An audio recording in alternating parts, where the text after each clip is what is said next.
Hello, I'm Desiree Drescher, Director of Product Management on the Oracle Student Financial Aid team. And in this spotlight, I will be reviewing the updates that we are delivering in 26B. Let's start with a quick overview of what we'll cover in the 26B spotlight.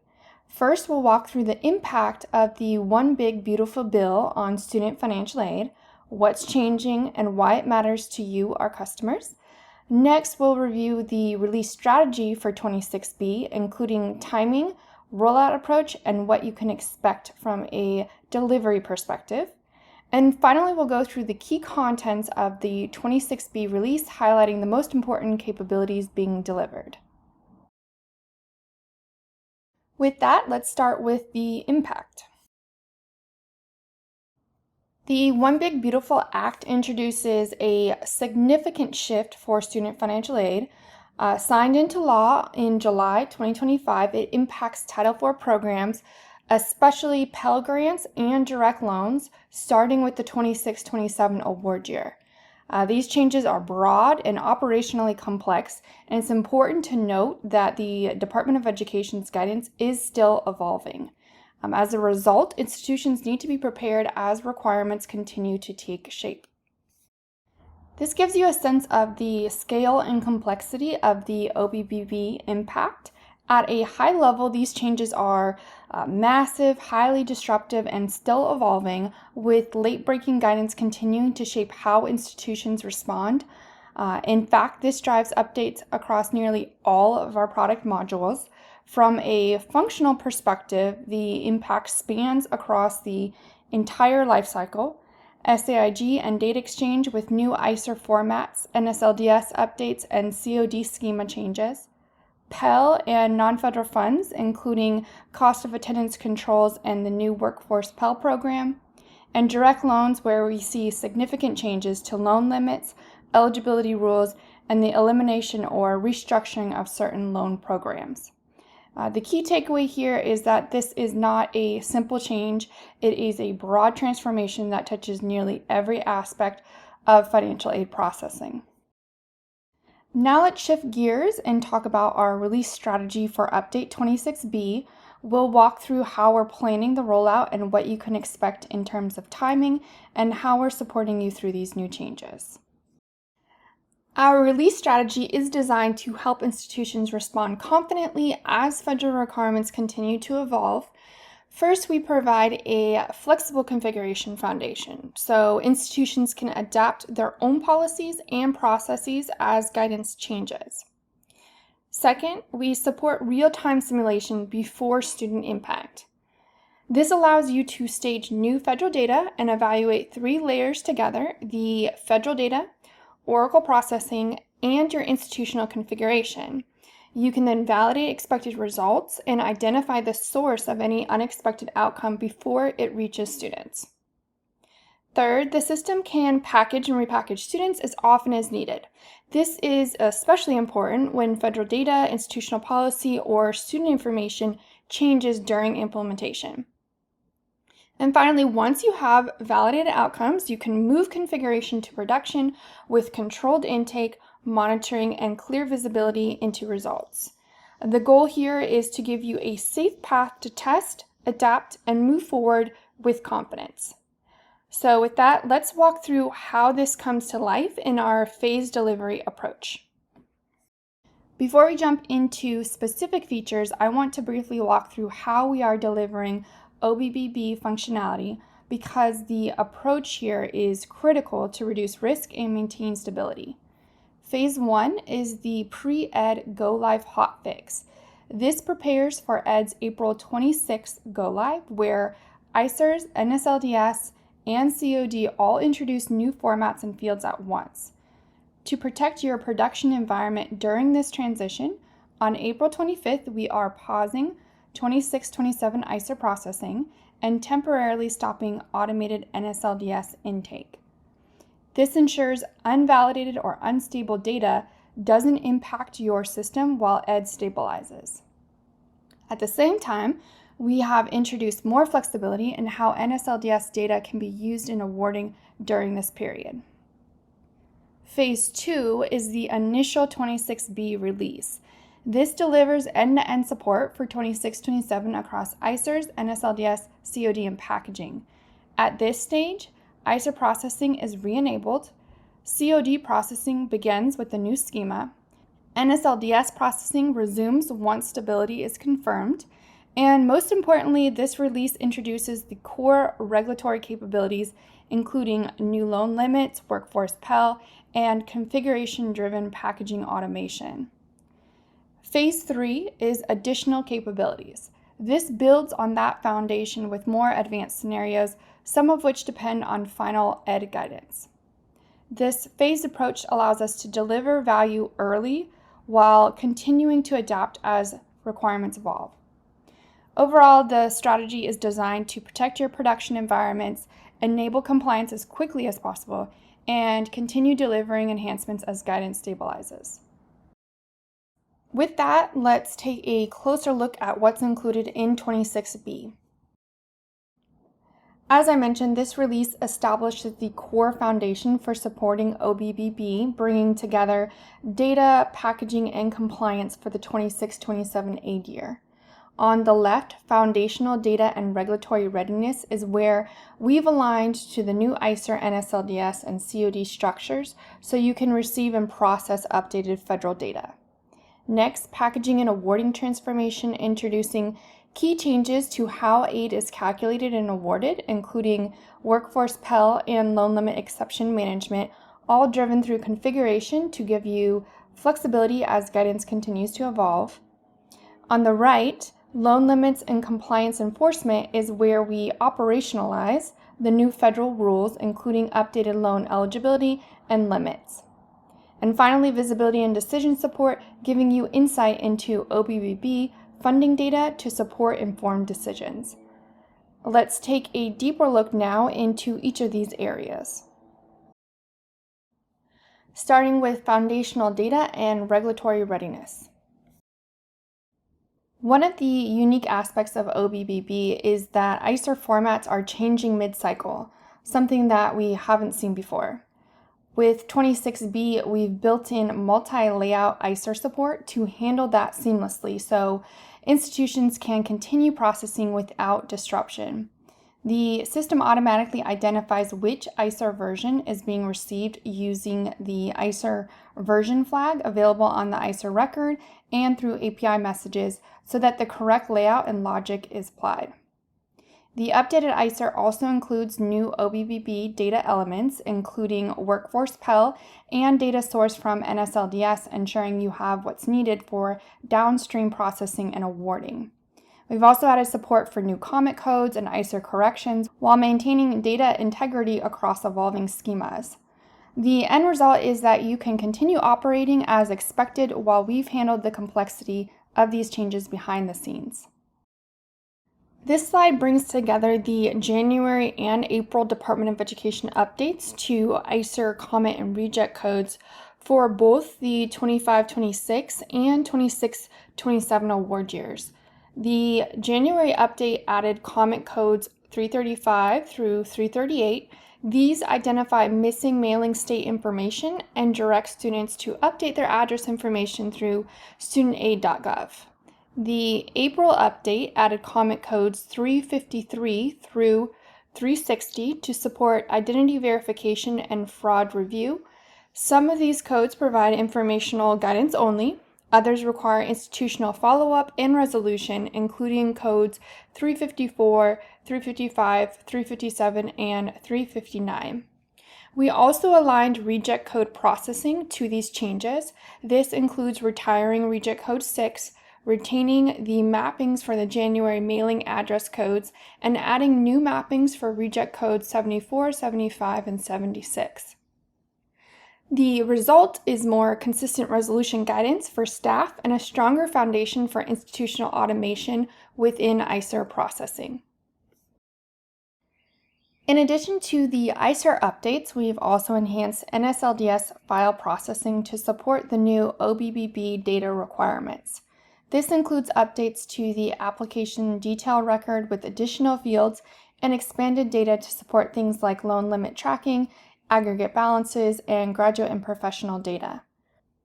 We're also supporting new data elements introduced, including indicators for Workforce Pell and additional loan-related details that are critical for packaging and compliance. From a processing standpoint, we've standardized file formats and field positions, along with updates across TSM and FAH records so that new data elements can be reliably received and used across downstream functions. All of this ensures that NSLDS data is fully aligned with the new federal requirements and ready to support updated awarding and reporting.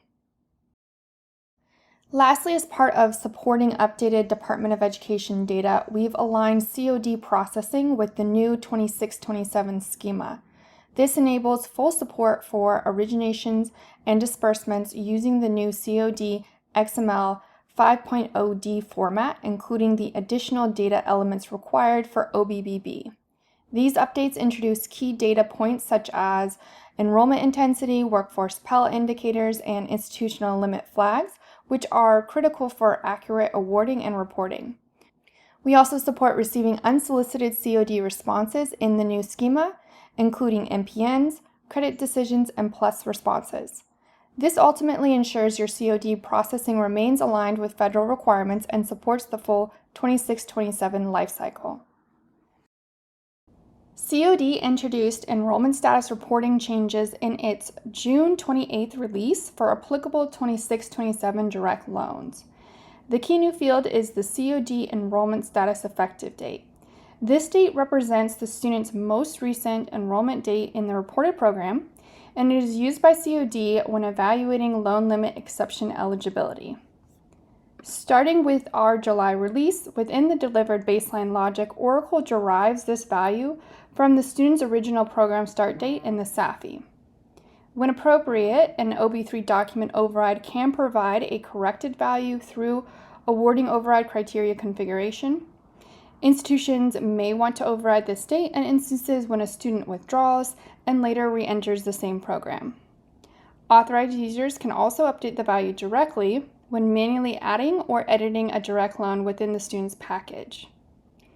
We also support the new required COD enrollment status values. A withdrawn student is reported with status W, and a leave of absence longer than 180 days is reported with status A. Both statuses are based on the enrollment status sent in the SAFI and will result in ED ending the student's loan limit exception once sent to COD.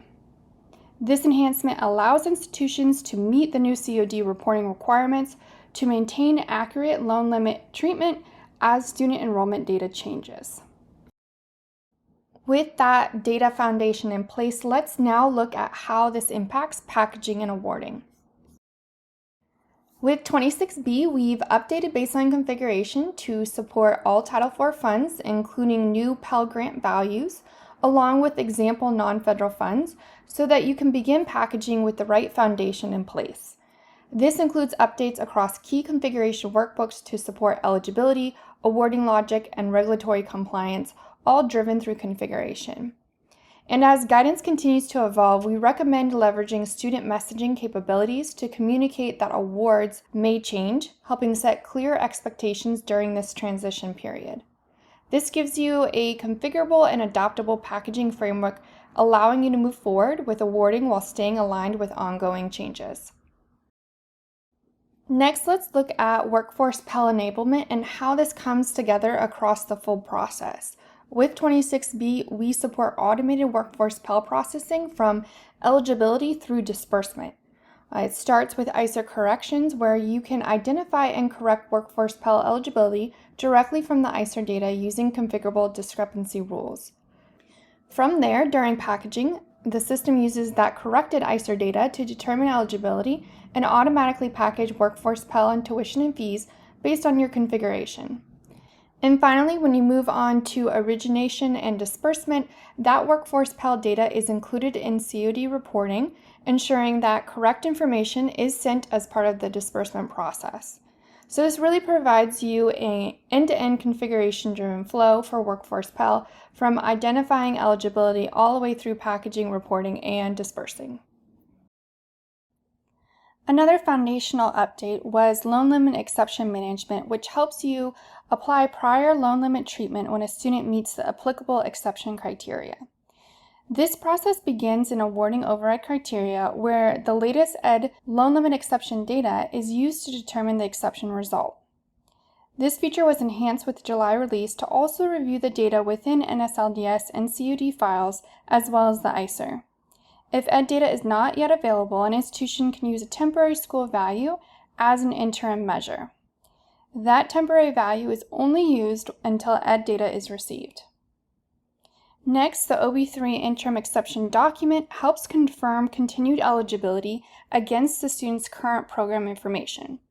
This logic was also enhanced in July and includes the program code, credential level, and program zip code. Configuration can also control the duration of the exception and when it expires. The resolved exception indicator then flows to the OB3 criteria logic. When the result is yes, the student receives the applicable grandfathered loan limit treatment. When the result is no, the new OB3 loan limits apply. This feature separates institutional decisioning from the delivered loan limit calculation while keeping the final packaging outcome aligned to the student's current eligibility. This slide shows how we bring together institutional policy and federal logic through the new configurable OB3 criteria framework. Starting on the left, awarding override criteria is where the institution defines its policies. This is where you set the context for packaging using inputs like data captured from documents, school-specific rules, and loan limit exception indicators to drive awarding decisions. That result then feeds into a new configurable OB3 criteria where we apply the federal loan limit logic. This layer reads the upstream decisions, like whether an exception exists, and either preserves that exception or applies the appropriate federal rules.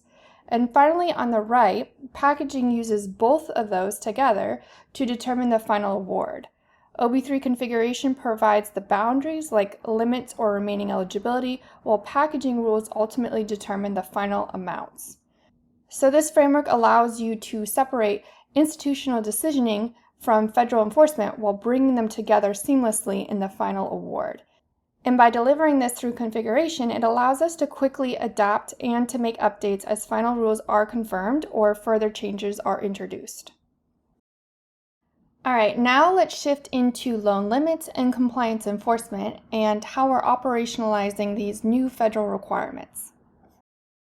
This slide summarizes the new direct loan limits that are delivered through the configurable OB3 framework. The checkmark shows that the loan limit exception treatment can apply across these limit changes when a student qualifies for grandfathered treatment. For students without an exception, Grad Plus is eliminated. Parent Plus has new annual limit of $20,000 and an aggregate limit of $65,000 per student. The graduate and professional students have separate annual and aggregate limits based on their classification. The July release also directly affects the loan funding available to students and parents. It uses the student's existing funding data in SFP together with the NSLDS data to calculate remaining eligibility against Parent Plus, graduate and professional aggregate limits, and the federal lifetime aggregate limit.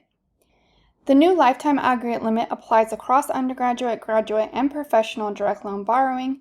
Institutions can also define program-specific institutional loan limits when their policy is more restrictive than the federal maximum. Together, these capabilities give institutions a consistent way to apply federal limits, exceptions, and school-specific loan policies.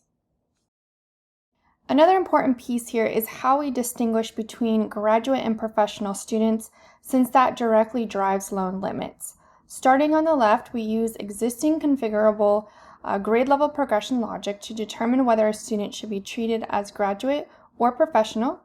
This is based on a combination of award year and program type, and importantly, zip code evaluation to identify programs that meet professional criteria. Based on that, the system assigns the appropriate grade level, which then drives the loan limit eligibility. From there, in the middle, we apply graduate loan limits for applicable grade levels using the new annual and aggregate thresholds. Or on the right, if the student is classified as professional, the higher professional loan limits are applied. The key takeaway here is that the grade level becomes the driver for determining which loan limit apply, And all of this is derived through configuration, giving institutions flexibility in how that classification is defined and applied. And this framework will be extended to support configuration logic that evaluates SFA and NSLDS data for prior and concurrent enrollment determination in future releases. One of the most significant impacts of the One Big Beautiful Bill Act is the requirement to apply a schedule of reductions to direct loan eligibility for students enrolled less than full-time. Oracle delivers the core calculation through a flexible configuration framework that supports each institution's academic structure and policy decisions. The process begins by applying the existing direct loan eligibility rules, including grade level, annual and aggregate limits, need, cost of attendance, and loan limit exception treatment. This establishes the student's starting annual eligibility. If the end of the program proration produces a prorated loan limit, schedule of reductions does not apply. It also does not apply to Parent Plus loans or non-term programs. Next, enrolled credits are compared with the applicable full-time credits to determine the reduction percentage. That percentage is applied to the student's starting annual eligibility. Finally, the resulting annual amount is allocated proportionally across eligible terms based on enrolled credits. A less than half-time term does not receive a direct loan allocation, although its credits can still be included in the annual calculation. As part of the configuration approach for schedule reductions, institutions can apply their own policy and timing decisions while retaining delivered calculation logic. For example, institutions can define when a term is treated as full-time for calculation purposes. They may retain full-time treatment until census or another operational condition is met. Once that condition is met, the calculation uses the student's current eligible credits. If the enrollment changes after a disbursement has posted, the posted amount remains protected. Only positive remaining eligibility is recalculated for future terms. The enhancement also distinguishes between required and optional summer. Required summer is an expected part of the student's program path and must be available in the SAFI before the student is packaged and the schedule of reductions is calculated. If summer is not included in the student's academic year data, or is required only for certain students or program years, configuration or a required summer override document can identify the available summer term as required. For required summer, credits count in the calculation numerator. If the academic year definition does not already include the summer, the required full-time summer credits are also added to the denominator. Optional summer remains a term that the student may choose to attend. Existing summer application and timing controls continue to apply. Once eligible for packaging, optional summer credits can count in the numerator, but do not expand the academic year definition denominator.